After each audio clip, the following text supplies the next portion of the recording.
Hello, this is Rick Kaselj from Exercises for Injuries. I'm going to do a quick video for you on leg press and low back injuries. If you're a fitness professional, make sure you swing by exercisesforinjuries.com. So right down here, you can sign up and get your $299 fitness education gift. What it ends up including is 2 shoulder seminars that I've done in the past, a special report on core training, and a couple other books, Best of Fitness and Rehab Newsletter, and the BlackBerry Workout. Get into leg press machine and low back injuries. So the type of leg press machines that really put the back at risk when it comes to injury is the incline press. So right here, incline leg press, typically seen in a lot of gyms and fitness centers, free weight machine, and a seated leg press. So you're seeing more and more, maybe not as low tech as this one, but you're seeing more and more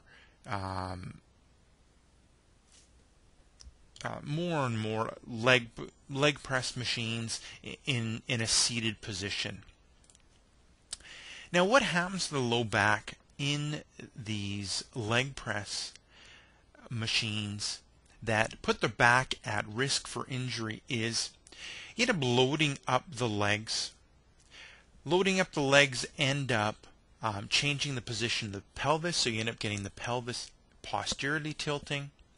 What that ends up doing when it comes to the spine is the spine ends up flexing.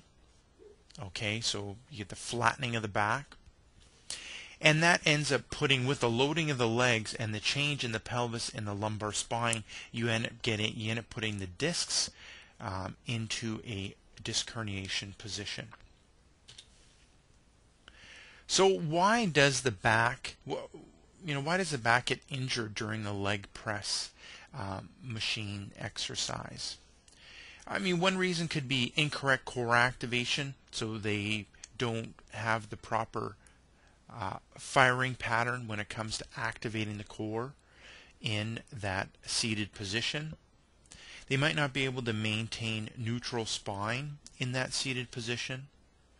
They might be lowering the weight too far down, so they're getting into a deeper squat position. And they might have poor hip and lumbar control, so they're not really able to differentiate hip flexion and lumbar flexion. What can your client do if they have had issues with the leg press machine injuring them?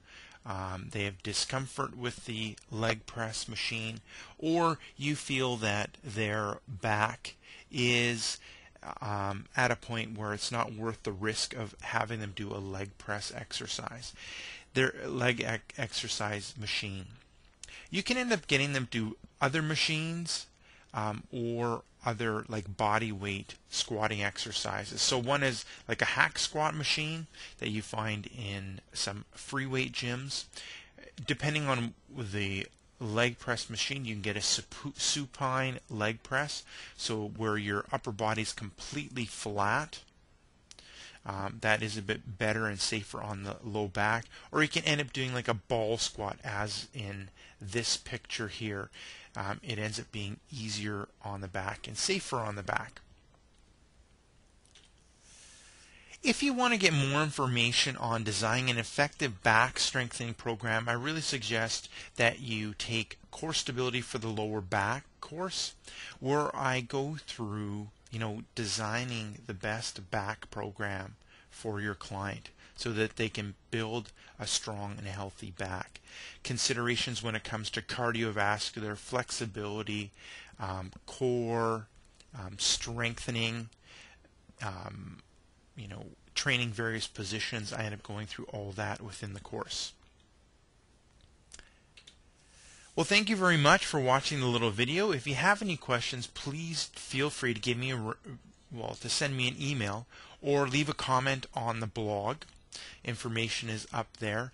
I hope this little video has helped you out in rethinking the leg press machine when it comes to your clients with low back pain or low back injuries.